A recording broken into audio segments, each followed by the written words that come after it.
మనం చదువుకున్నటువంటి వాక్య భాగంలో దేవుడు అసమర్థుడు కాదు, దేవుడు సమర్థుడు. ఉన్న సమస్య అంతా మనిషి దగ్గరే ఉంది అనే విషయాన్ని ప్రస్ఫుటంగా పరిశుద్ధాత్మ దేవుడు ఇక్కడ యెషయా ద్వారా పలికించాడు. మనం ఎదుర్కొనేటువంటి సమస్యలు రెండు విధాలు. ఒకటి శారీరకంగా, శరీర అవసరాలను బట్టి శరీర సమస్యలు కొన్ని ఎదుర్కొంటాం. కొంతమంది శరీర సంబంధమైన సమస్యలు, కొంతమంది ఆత్మీయ సమస్యలు. కొంతమందికి శారీరకంగా అన్నీ సమృద్ధిగా ఉంటాయి, శారీరకంగా వాళ్ళకి ఏ బాధలు ఉండవు, కానీ ఆత్మీయంగా మానసికంగా ఒత్తిడికి గురవుతారు. కొంతమంది ఆత్మీయంగా బాగానే ఉంటారు, కానీ శారీరకంగా కొన్ని శ్రమలను బట్టి వాళ్ళు ఒత్తిడికి గురవుతారు. కొంతమందికి రెండు ఉంటాయి, శరీర శ్రమలు ఉంటాయి, ఆత్మ సంబంధమైన సమస్యలు కూడా అనుభవిస్తూ ఇబ్బంది పడుతూ ఉంటారు. ఈ రెండు విధాలైనటువంటి అనుభవాల్లో మనందరం ప్రయాణం చేస్తూ ఉంటాం. ఇక్కడ కూర్చున్న మీ అందరికీ, సేవకులకి అందరికీ ఏ భేదం లేదు.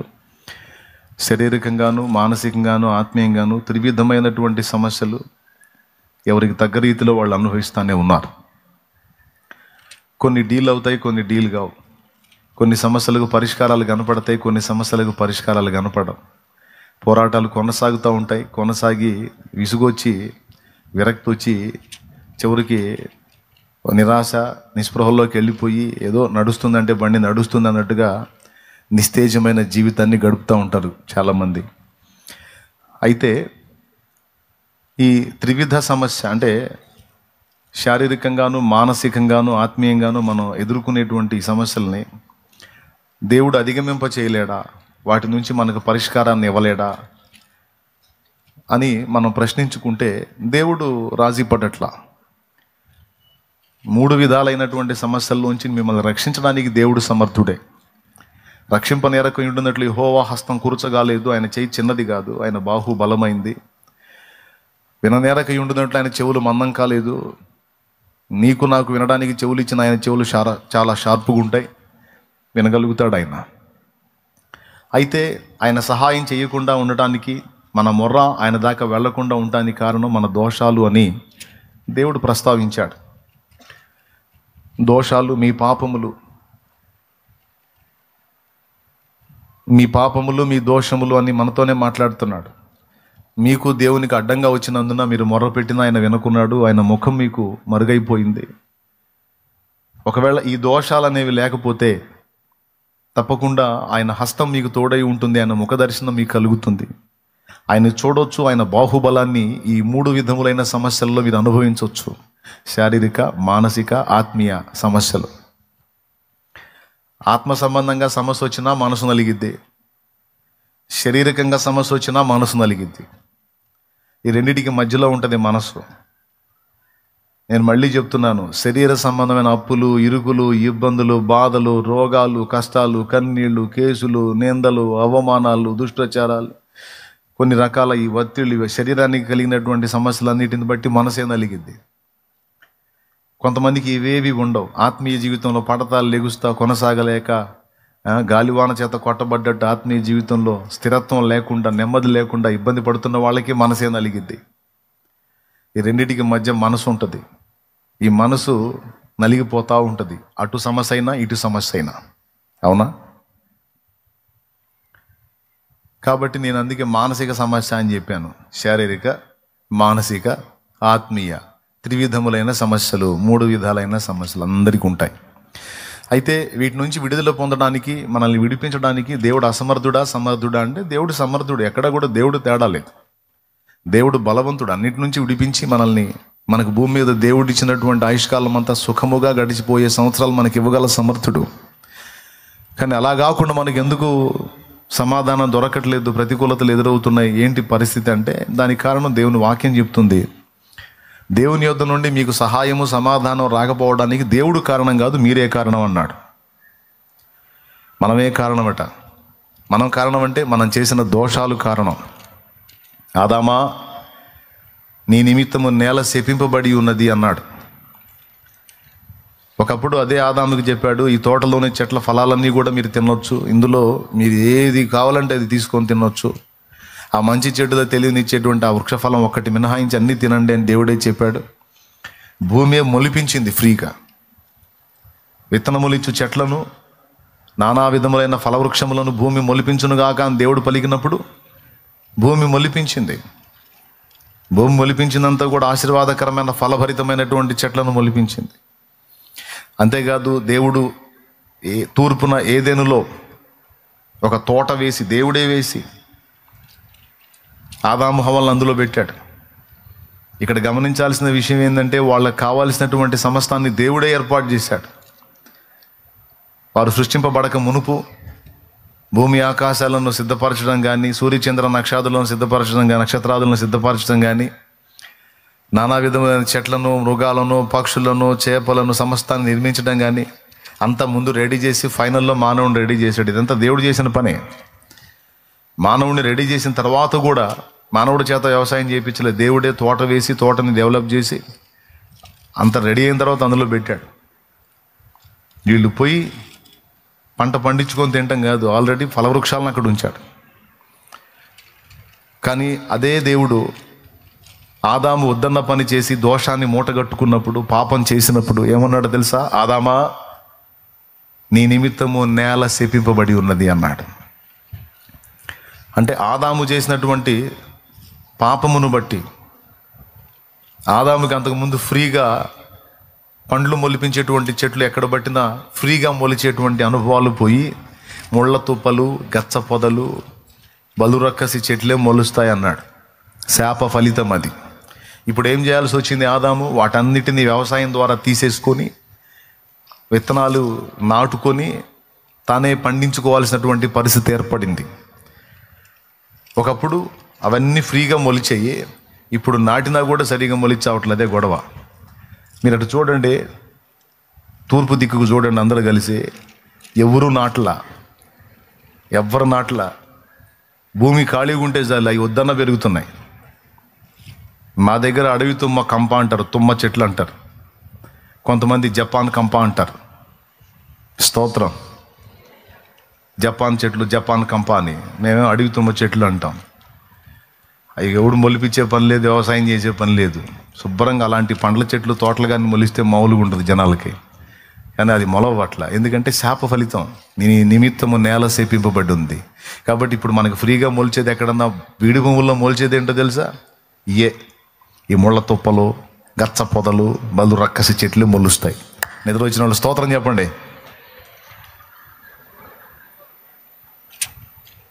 మెలుగుతున్న వాళ్ళు చెప్పండి. ఇంకోసారి చెప్పండి, భలే ఉంది. ఎందుకు ఆ పరిస్థితి వచ్చింది? ఒకప్పుడు అన్ని విధాల దేవుని సహాయం పొందుకొని అన్ని ఫ్రీగా అనుభవించిన ఆదాము ఇప్పుడు ఎందుకు కష్టపడాల్సి వచ్చింది అంటే, కర్మగాలింది. దేవుడు వద్దన్న పనులు చేసినందున, పనులు కాదు పని, వద్దన్న పని చేసినందున ఆ ఒక కార్యాన్ని బట్టే మొత్తం రివర్స్ అయిపోయింది. మళ్ళా దేవుడే ప్రాయశ్చిత్తం చేసి మళ్ళీ ఆదాము హవ్వలకి లైఫ్ ఇవ్వాల్సి వచ్చింది. సో ఇక్కడ గమనించాల్సిన విషయం ఏంటంటే, శాపం ఎందుకు వెంటాడుతుంది అంటే పాపమే కారణం. అందరు గుర్తుపెట్టుకోండి, శాపం ఎందుకు వెంటాడుతుంది అంటే ఏదో ఒక కోణంలో పాపము పనిచేస్తుంది. దాని ఫలితం ఏదో ఒక రూపేణ మనల్ని వెంటాడుతూ ఉంది. దీన్ని గ్రహించాలి. అంటే నేల శపింపబడింది అంటే జీవనాధారమైనటువంటి ప్రతికూలతలు. నేల శపింపబడింది అంటే మనకు ఫుడ్ అందులో నుంచే రావాలి, సమస్తం అందులో నుంచే రావాలి. వస్త్రం దగ్గర నుంచి, వస్తువుల దగ్గర నుంచి సమస్తము నేల నుండే. వెండి బంగారు వెలగల వస్త్రం, పరిమళ పుష్ప సుగంధములు మట్టిలో నుండి వచ్చినవేనని మరువబోకు నా చెల్లెమ్మ. వీటన్నిటిని అందులో నుంచి వచ్చేటట్టు చేశాడు. కాబట్టి ఇప్పుడు మన మనుగడకి ఆధారమైంది అదే. మనం కూడా అందులోంచే పుట్టాం. మట్టిలో నుంచి పుట్టింది పురుగు, మట్టినే తిన్నది పురుగు, చచ్చి మట్టిలోనే కలిసింది పురుగు అన్నట్టు మన బతుకు. ఒక పురుగు పుట్టినట్టు మట్టిలోనే పుట్టాం, మట్టినే అనుభవిస్తున్నాం. తినే తిండి మట్టి నుంచి వచ్చిందే, కట్టే బట్ట మట్టి నుంచి వచ్చిందే, వాడే వస్తువులు మట్టి నుంచి వచ్చినాయి. చివరికి చచ్చి అదే మట్టిలో కలిసిపోతున్నాం. భలే వింతగా ఉంది కదా. అంతా మట్టే. స్తోత్రం. ఇది వాస్తవం. కాబట్టి ఏమన్నాడు, నీ నిమిత్తం నేల శపింపబడి ఉంది. అన్ని సమస్తం నీకు అందులో నుంచి వస్తాయి, కానీ ఇప్పుడు అందులోంచి నీకు అనుకూలంగా రావు, వ్యతిరేక ఫలాలు వస్తాయి అన్నాడు. ఎందుకు వ్యతిరేక ఫలాలు? దోషం. గుర్తుపెట్టుకోండి. దేన్ని బట్టి? దోషాన్ని బట్టి. ఇశ్రాయేలీయులకు ఏర్పడ్డ సమస్యలన్నీ కూడా ఎందుకు ఏర్పడ్డాయి? ఎందుకు మాటి మాటికి అలాగ వాళ్ళు అలా అగచాట్ల పాలయ్యారు అంటే, దేవుడు చెప్పిన మాట ఎన్నిసార్లు చెప్పినా ఒకటే, వారు ఆయన మీద తిరుగుబాటు చేసిరి, వారి దోష ఫలితం వారు అనుభవించినట్లు ఆయన వారిని సమస్యలకు అప్పచెప్పాను, శ్రమలకు అప్పచెప్పాను, శోధనలకు అప్పచెప్పాను. అంటే నానా విధములైన వేదనలకు కారణం దోషము, పాపమే. అపజయాలకు కారణం పాపమే. మొన్ననే చెప్పినట్టున్నాను నేను.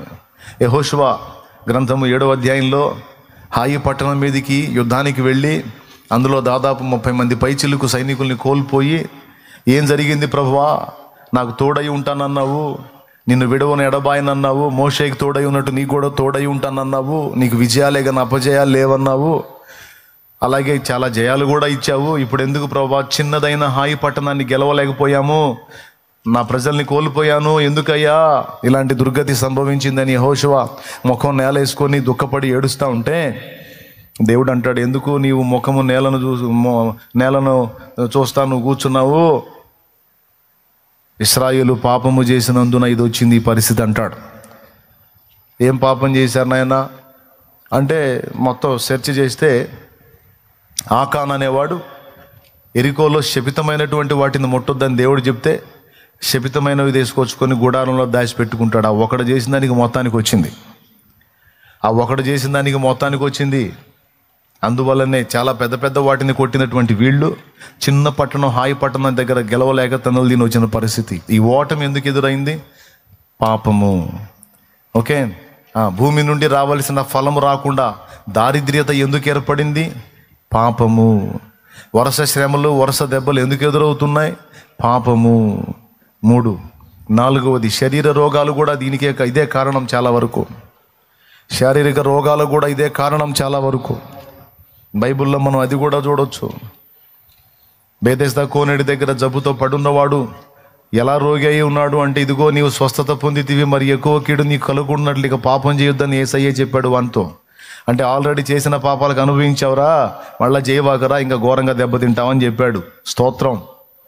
అలాగే వ్యభిచారంలో పట్టబడ్డ స్త్రీని రాళ్లతో కొట్టడానికి తీసుకొచ్చి యేసు ప్రభు ముందు పడేసి, ఇదిగో మోషే ధర్మశాస్త్రం ప్రకారం ఏమైనా రాళ్లతో కొట్టి చంపాలి, ఎందుకంటే వ్యభిచారం చేస్తూ పట్టబడింది, మరి నువ్వేం చెప్తావో చెప్పు అంటే, వ్యభిచారం చేస్తే రాళ్లతో కొట్టి చంపాల్సింది ధర్మశాస్త్రం ప్రకారం, అయితే ఎవరు చంపాలి, మీలో ఏ తప్పు నా దగ్గర లేదన్న పరిశుద్ధుడు ఎవడన్నా ఉంటే ఏంట్రా రాయ అన్నాడు. ఒకడికి కూడా ధైర్యం చాలు, మొత్తం తేడానేగా జంప్ అయిపోయారు. పిల్లలు మొదలుకొని ముసలాళ్ళ దాకా సర్దుకున్నారు. అప్పటిదాకా మహోగ్రతలు వచ్చిన వాళ్ళు పాపం అన్నీ చల్లబడిపోయి సర్దుకున్నారు. తర్వాత యేసుప్రభు ఆమె వైపు చూసి ఏమన్నాడో తెలుసా? అమ్మా, నీ మీద రాయి ఎవరు వేయలేదా అంటే, ప్రభువా నన్ను ఎవరు శిక్షించలేదయ్యా.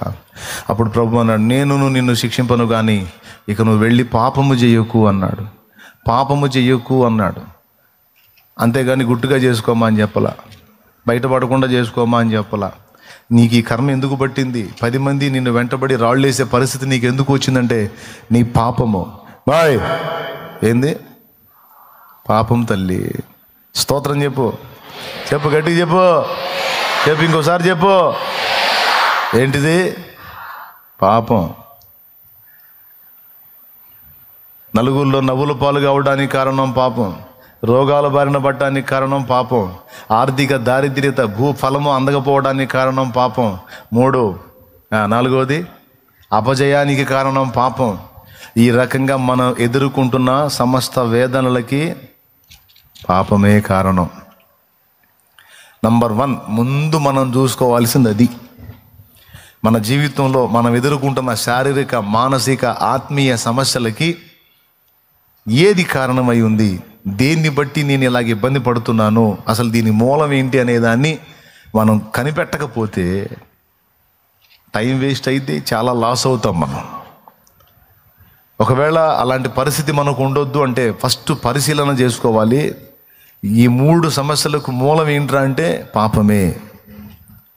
యేసు ప్రభు దగ్గరికి రోగులు వచ్చినప్పుడు కొంతమందితో ఆయన అన్న మాట ఏమిటో తెలుసా? కుమారుడా, నీ పాపములు క్షమింపబడి ఉన్నవి, నీ విశ్వాసం నిన్ను స్వస్థపరిచింది పో అంటాడు.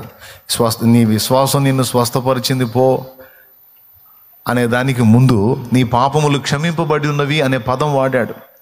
అంటే ఎందుకు వచ్చింది దోషం, ఈ శ్రమ ఎందుకు వచ్చింది? పాప దోషాన్ని బట్టి. ఇప్పుడు ఇది పోయింది, అది కూడా పోయింది. ఓకేనా? ఆఖరికి మనకు వచ్చిన నరక ప్రాప్తి కూడా పాపాన్ని బట్టే వచ్చింది. ఏమిటి? నరక ప్రాప్తి కూడా, నరకానికి పోయే పరిస్థితి కూడా పాపాన్ని బట్టే వచ్చింది. దేవుని ఉగ్రతను, తీర్పును ఎదుర్కోవడానికి కారణం కూడా పాపాన్ని బట్టే వచ్చింది. కాబట్టి ఇప్పుడు యేసు ప్రభు అన్నిటికంటే ముందు మొట్టమొదట మనందరి విషయంలో ఆయన స్పందించేది ఫస్ట్ మన పాపం విషయంలో. ఆయన జరిగించే ప్రాయశ్చిత్తం కూడా మన పాపానికే, లేకపోతే దాని యొక్క ఫలితాలు ఘోరమైనవి. అన్ని విధాల మనం నలగటానికి అవి కారణం.